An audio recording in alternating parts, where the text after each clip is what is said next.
beleza? Eu sou o Ian, sou coordenador do curso Paralelos aqui. Tô dando aula de redação também, tá? Então sejam bem-vindos a mais uma aula de redação aqui do curso Paralelos. Hoje a gente vai falar na aula sobre os filósofos contratualistas, sobre o contratualismo em si. E então a gente vai conhecer o contrato social, vai conhecer os três principais filósofos contratualistas, que são o Hobbes, o Jean-Jacques Rousseau e o John Locke. E aí, aproveitando que a gente vai falar do John Locke, eu vou falar nessa aula, além do contrato social do John Locke, eu vou falar da teoria da tábula rasa dele, que é curtinho, então vai ser uma aula curta, e que tem grande aplicação em diversos temas de redação que vocês podem receber no dia da prova do Enem, beleza? Então, começando aqui, o contrato social, ele nada mais é do que você pode chamar tanto de contrato social quanto pacto social, né? Nada mais é do que quando, digamos que os seres humanos, eles se juntaram e formularam as suas condutas sociais, as suas regras, a normatização da sua convivência em sociedade, certo?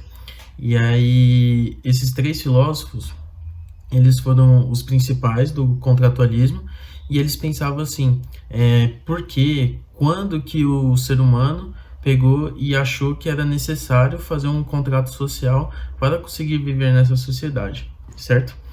E aí, para isso, os três, eles chamam o período antes do pacto social, antes do contrato social, de estado de natureza. O que seria esse estado de natureza? Esse estado de natureza seria um momento pré-sociedade em que os seres humanos, eles eram assim como os outros animais, seguiam suas paixões, suas vontades, independente do outro, certo? Porque não havia um convívio em sociedade, eles apenas seguiam seus instintos e tudo mais, certo? E aí, então a gente separa esse estado de natureza. E aí, posteriormente, vem o pacto social, que seria um marco que inicia o Estado Civil, certo?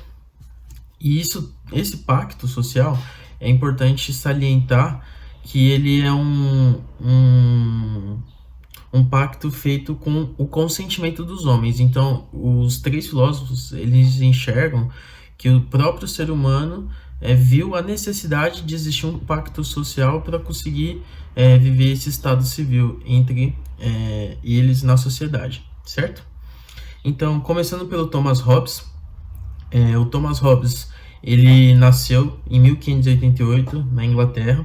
Ele era matemático, teórico político e filósofo, certo? E aí ele entra no mundo do contratualismo com a sua principal obra, que é o Leviatã.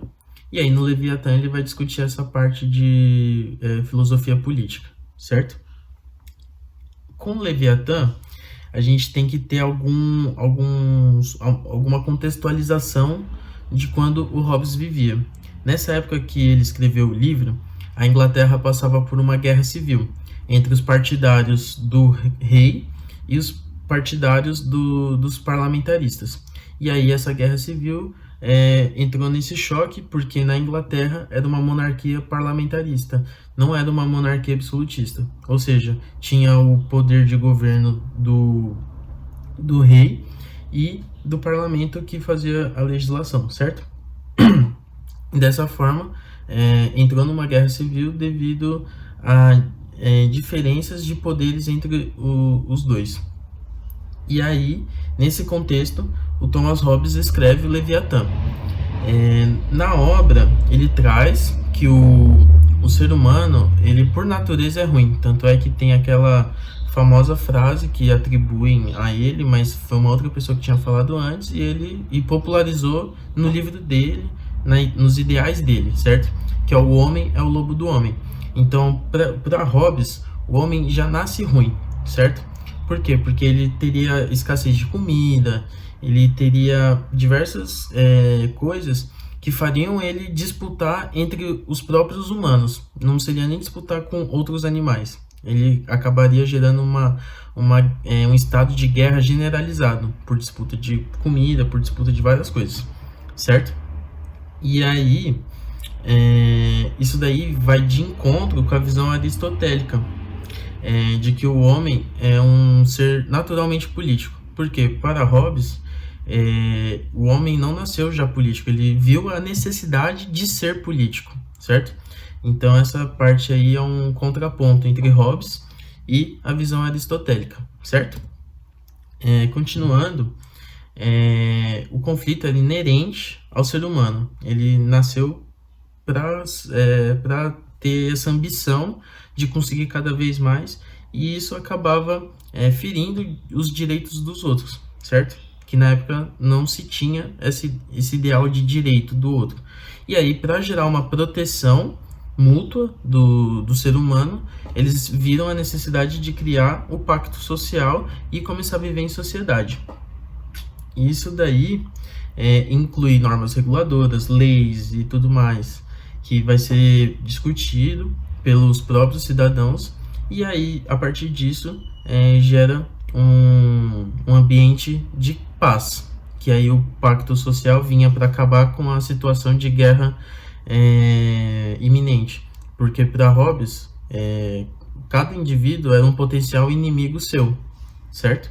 E aí, não é que você estava de fato em guerra, mas você estava em constante cuidado para cuidar da sua sobrevivência, que é baseada em quê? Em comida, abrigo e proteção, certo? E aí você tinha que matar o outro para o outro não te matar, digamos assim, certo?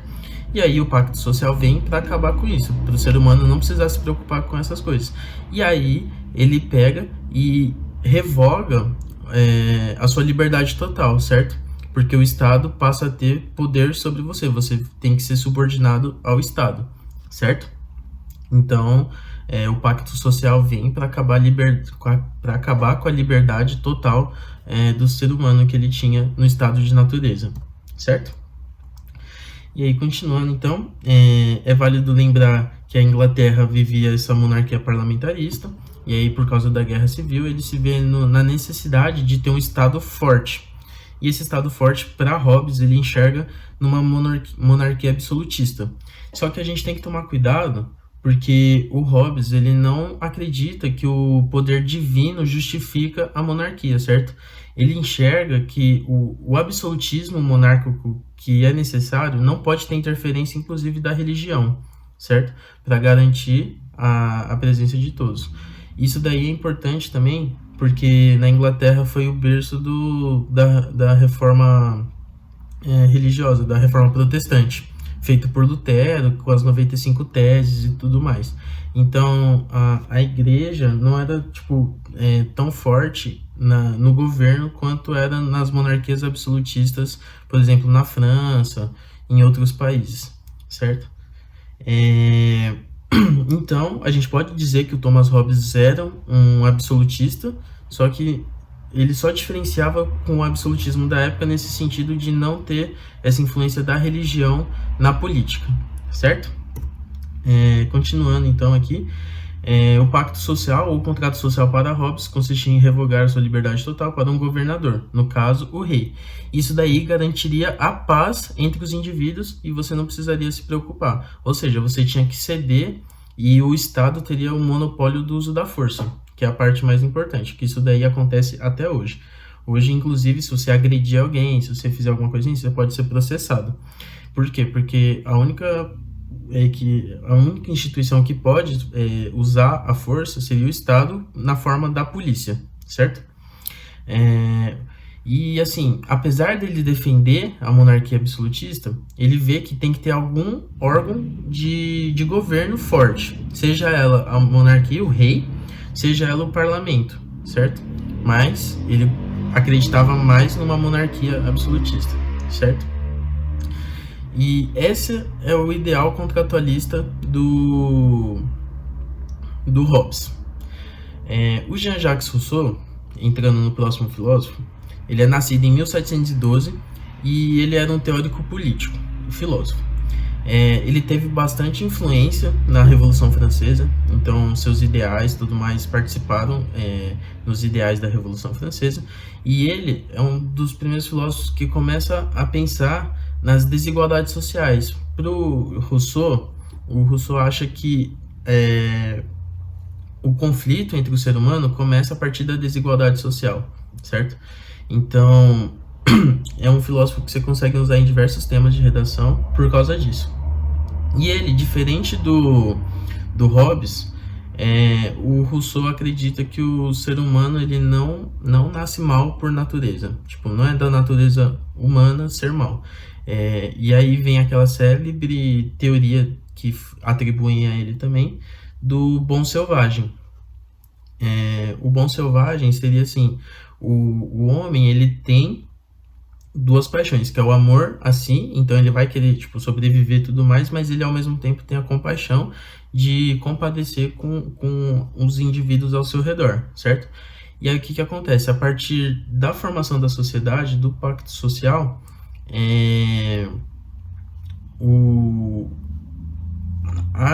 a vivência em sociedade começa a corromper o homem, porque ele acredita que quando começa o pacto social e institui a propriedade privada e o Estado tem o dever de proteger a propriedade privada do indivíduo, acaba tendo o conflito de classe, que seria mais ou menos o que o Marx traz depois também, mais posteriormente, certo? E aí ele fala da descoberta do ferro, por exemplo, que aí as pessoas queriam ter um monopólio da exploração de ferro, ou simplesmente para outra pessoa não ter uma arma para conseguir ferir ela ou conseguir coisas dessa pessoa que descobriu o ferro, por exemplo, certo? E é isso, tá? John Locke já é o terceiro filósofo, né? Eu deixei ele por último para conseguir emendar a tábula rasa já agora, tá? Ele foi um filósofo nascido em 1632 na Inglaterra, foi um importante filósofo da época. Ele é parte do contratualismo, só que ao mesmo tempo que ele é parte do contratualismo, ele é considerado o pai do empirismo, que é uma outra linha da filosofia que eu vou explicar com a teoria da tábula rasa, certo? Ele entendia o estado de natureza no contratualismo, assim como o Hobbes, que é uma liberdade absoluta, e todo homem ele pode ser um inimigo em potencial para os demais. Mas a diferença que tem entre o Hobbes e o John Locke é que antes do pacto social haveria uma relativa paz. E o Hobbes não. O Hobbes ele fala que o homem é o lobo do homem e que ele já nasce ruim, independente de tudo, certo? E além disso, o John Locke ele traz que o pacto social ele surge a partir da necessidade da preservação de direitos naturais que o ser humano tem. O que são os direitos naturais? Seriam os direitos que tipo, todo ser humano tem e não é o Estado que fala que você tem esse direito, certo? Então seria o direito à vida, por exemplo, ele traz direito à propriedade, direito à liberdade e posse de bens, frutos do seu trabalho. Então, assim, enquanto o Rousseau ele critica a propriedade privada, o John Locke ele defende a propriedade privada, certo? Então são filósofos contratualistas, os dois, só que você consegue usar o contratualismo tanto para um ideal mais de contra a propriedade privada, que seria mais ligado, por exemplo, ao anarquismo, ao comunismo também, e você consegue ligar isso daí, o contratualismo também, para o liberalismo, que seria o John Locke, com a defesa da propriedade privada e tudo mais, certo? Então, para John Locke, o pacto social vem da necessidade da preservação desses direitos. Então, alguém tinha que garantir os direitos naturais dos indivíduos, certo? E aí vem que aí você revoga essa liberdade absoluta pro Estado, e o Estado tem o dever de defender você, certo? E aí, além disso, o John Locke, você tem que lembrar de novo que ele é um filósofo inglês, ele viveu mais ou menos na mesma época, um pouquinho depois do Hobbes, e aí ele viveu a Revolução Gloriosa, que foi uma outra guerra dentro da Inglaterra, tá? E quando esse direito natural era quebrado, tem-se a necessidade de tem-se a necessidade de ter um Estado para te proteger lá, tá? Então, por exemplo, direitos naturais que podem ser quebrados, que o John Locke ele acredita que o Estado deveria intervir. Tentativa de escravização ou roubo, por exemplo. Na Inglaterra teve a Reforma Protestante, que nem eu falei do Hobbes, e tem as linhas do luteranismo. Tem a parte do Lutero, tem o calvinismo, tem diversas linhas religiosas, certo? Entre elas tem o calvinismo, que preconiza esse acúmulo de riqueza. E o John Locke legitima isso. Por quê? Porque ele acredita que todo ser humano ele nasce igual. E ele tem as mesmas condições de trabalhar. E aí ele acredita que quem trabalha mais vai ter o acúmulo maior de riqueza.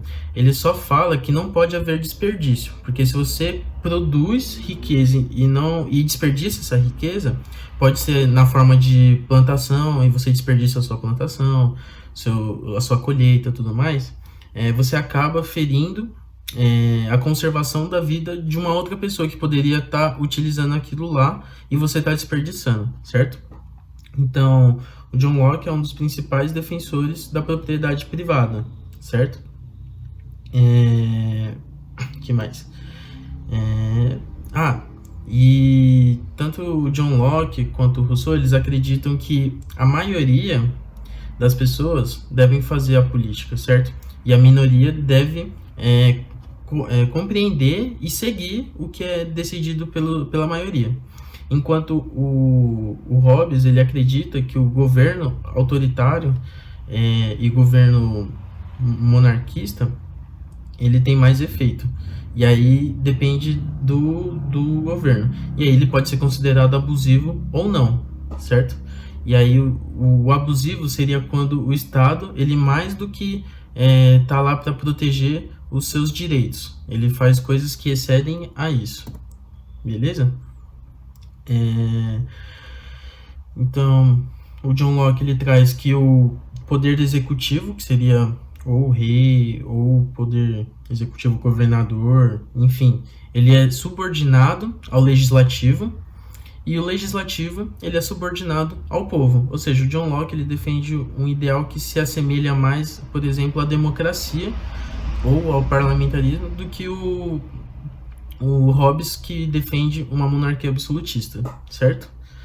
E aí as guerras civis são legitimadas por Locke quando há esse abuso de poder, ou seja, quando o Estado vai além do que proteger o seu poder para tentar te influenciar em mais alguma coisa, certo? Então, como eu tinha falado, agora passando do contratualismo para o empirismo, o John Locke ele é considerado o pai do empirismo, tá? O que é o empirismo? Ele já parte mais para a filosofia na parte de epistemologia, que é o conhecimento, como se adquire o conhecimento e tudo mais. E aí ele lança a teoria da tábula rasa. O que seria a teoria da tábula rasa?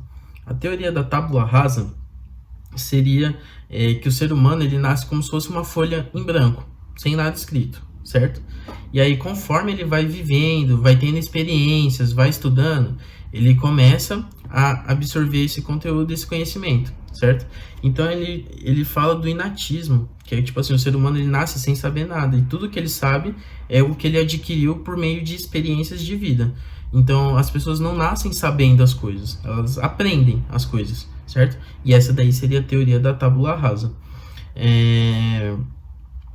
Basicamente é isso, tá? Bem simples, mas que você pode usar em diversos temas de redação.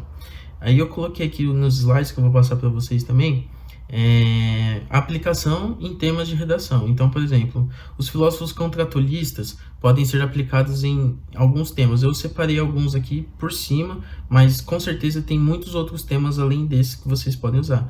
Então, quando se tem um tema de redação que fala das formas de governo, se fala de monarquismo, se fala de democracia, se fala do parlamentarismo, você pode usar. Inclusive, cada um tem o seu. Por exemplo, o Hobbes vai para a monarquia, o Rousseau e o Locke vai mais para a democracia, certo?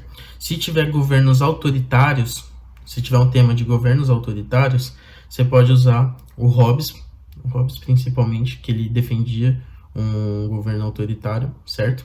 Só que ao mesmo tempo você pode usar tanto o Locke quanto o Rousseau para ir contra governos autoritários, certo? E aí embasar sua argumentação em cima disso. Se você tem uma redação que fala de uma vida em sociedade, de qualquer maneira, você pode trabalhar esses temas também, tá? Com os filósofos contratualistas, até porque eles estudam o porquê que surgiu a sociedade, digamos assim, a vida em sociedade. Qual que foi a necessidade para surgir a sociedade, entendeu? Então, tipo assim, para Hobbes foi para conseguir colocar uma paz geral. Para Locke foi para defender os direitos naturais intrínsecos ao ser humano, entendeu? E assim por diante.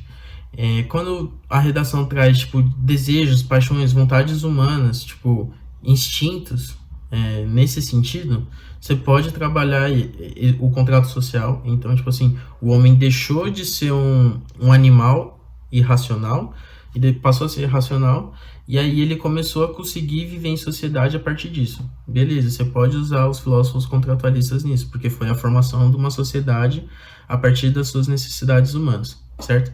Se tiver temas que falam sobre guerras civis, guerras internacionais, você pode trabalhar também, porque, como a gente já falou, um dos motivos para criar o pacto social seriam as guerras. Tanto é que o Hobbes fala que quando você está em um estado de natureza, você está em uma em estado de guerra generalizado. Então, constantemente você está ameaçado, certo? Se tem uma redação que fala de propriedades privadas, você pode usar o Locke para ir a favor, você pode usar o Rousseau para ir contra. Se você tiver um tema que traz sobre desigualdade social, você pode falar do Rousseau, certo? É um importante ponto, que ele era um filósofo que criticava bastante a desigualdade social e justificava que a corrupção humana surgia a partir da desigualdade social, a partir da criação da propriedade privada, que isso geraria a desigualdade social, tá? Liberalismo econômico, então muito se fala de partidos de esquerda, partidos de direita, um partido mais estatista, gosta mais de empresas estatais, o outro gosta de privatizar as coisas. Se tiver uma redação assim, você pode usar os filósofos contratualistas também. Se tiver um tema de escravização, o escravocrata, enfim, você pode usar os filósofos. Tanto é que o Locke, ele defende que você não pode escravizar as pessoas. Isso daí é um direito natural que você está rompendo e o Estado deve intervir. Tanto é que a Inglaterra meio que forçou a barra para o Brasil terminar a escravidão, sendo que o Brasil foi um dos últimos países a abolir a escravidão, certo? Então a gente tem que entender que o John Locke ele tem a influência nesse quesito, nesse tema, que é a escravidão, certo? Controle social, então tudo que envolve alguma coisa social, você pode usar os contratualistas com o pacto social, certo? Segurança pública ou falta dela, então, por exemplo, alguém é assaltado dentro de casa, isso daí é um dos motivos para você ter um Estado lá para te defender, certo? Já que você cedeu a sua liberdade para o Estado te proteger, ele que tem que te dar proteção. Então, se tiver um tema de redação que fala de segurança pública ou sua falta, você pode usar os filósofos contratualistas, tá? Contratos sociais de convivência. Muitos lugares, eles têm os contratos sociais deles, que a gente meio que já aprende e não precisa a gente assinar esse contrato, sabe? Por exemplo, não xingar o outro, essas coisas dentro de uma reunião, por exemplo, usar termos técnicos em lugares adequados, usar uma linguagem mais coloquial em lugares adequados, tudo isso daí são contratos sociais de convivência que a gente tem na microestrutura. A gente não está falando de uma política que nem de um estado, de um país. A gente está falando de uma política, por exemplo, dentro de uma empresa, dentro de um emprego, dentro de uma sala de aula. Quais são as regras de convivência dentro da sala de aula? Entendeu? Por exemplo, colocar a câmera lá para vigiar dentro da sala de aula, que nem eu falei na aula anterior do panóptico. Isso daí tá tudo dentro do contrato social da instituição, da escola, certo? E aí tem diversos outros temas. Esse daqui vocês já viram que dá para falar em muito tema, e ainda com certeza tem muitos outros temas que vocês podem usar, que vocês vão identificar isso, certo? E aí eu separei também algumas aplicabilidades para a teoria de tábula rasa, que eu passei para vocês nesse vídeo também. A teoria de tábula rasa vocês conseguem aplicar em tudo que tem a ver com conhecimento, adquirir conhecimento, certo? Além de adquirir conhecimento, o empirismo, que aí seria por meio das experiências, certo? Então, qualquer experiência de vida, eu falo, não é experiência científica, não, experiência de vida, tá? Tudo que envolve isso, você pode usar tábula rasa, tá? Na educação, você pode usar tábula rasa, tanto educação cognitiva, de colégio, de faculdade, tudo mais, quanto educação no sentido ser educado, né? Você conseguir fazer as coisas de acordo com a situação. Quando envolve treinamento, então pode ser treinamento físico, treinamento mental, porque tudo você aprende por meio da experiência. E o John Locke defende muito isso, que você vê, observa como acontece a coisa e reproduz, certo?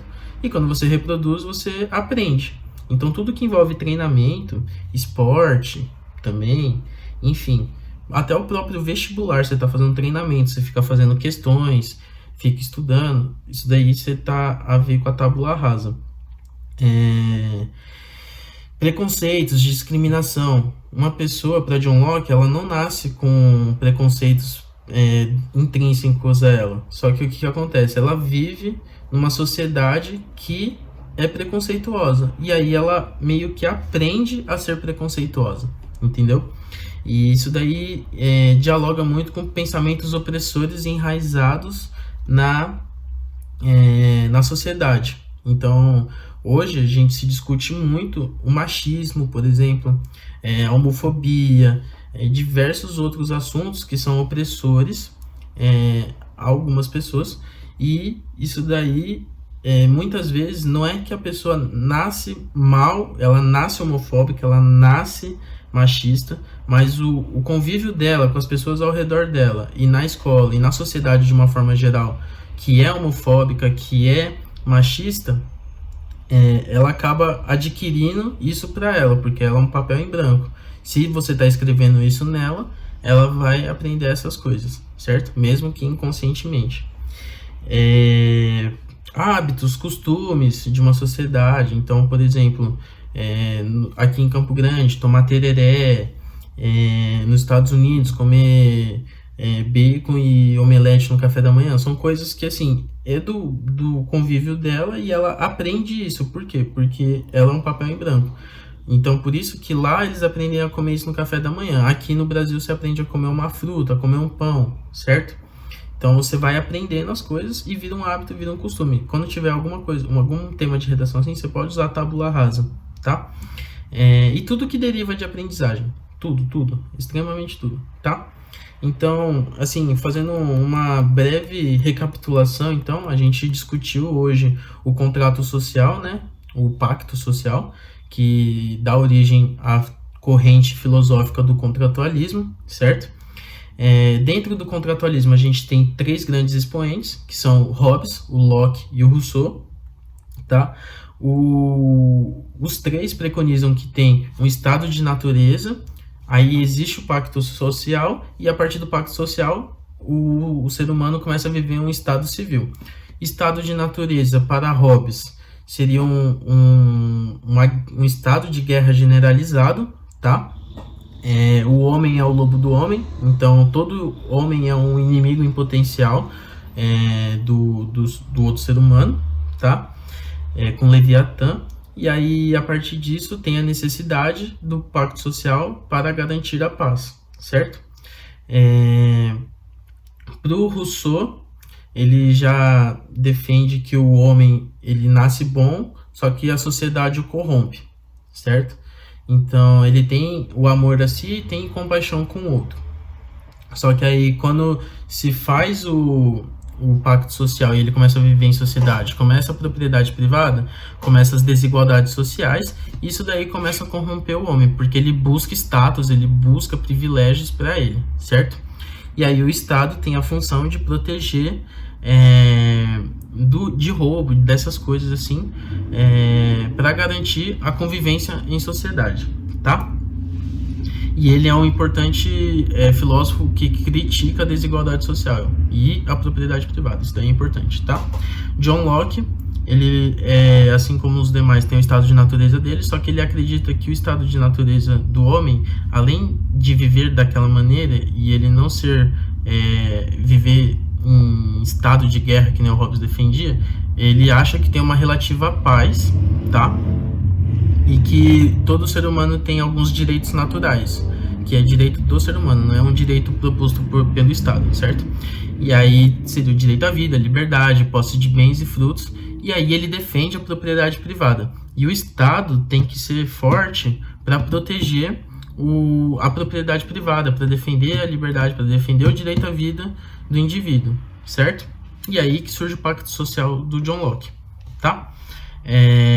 E aí, por último, aí já saindo do contratualismo, entrando no empirismo, que é aquela parte da epistemologia, que é a busca do conhecimento, a gente tem a teoria da tábula rasa do John Locke, que o ser humano ele nasce uma folha em branco e conforme ele vive, tem as experiências de vida dele na escola, na rua, enfim, ele começa a adquirir os conhecimentos, os costumes e os pensamentos dele. Então, a pessoa não nasce sendo aquilo lá que ela já é agora. Então, eu nasci sem saber nada e fui adquirindo conhecimento, pensamentos, ideais conforme minhas experiências de vida, certo? Basicamente, a aula de hoje é isso. Eu falei que ia ser curtinha, tá? Eu já elenquei para vocês aqui os temas que vocês podem aplicar. Vocês podem me procurar aí no WhatsApp, vocês podem procurar os monitores, tá? Para ajudar vocês, se você ficou alguma dúvida. Eu espero que vocês consigam utilizar isso, porque, que nem eu falei, sempre repito isso para vocês, um repertório bom é aquele que você consegue usar em muitos temas diferentes. Um único repertório você consegue usar em muitos temas diferentes de redação, certo? E os filósofos contratualistas, como eu já falei, os milhões de temas aqui, são importantes porque eles são repertórios assim, certo? E a tábula rasa, idem, beleza?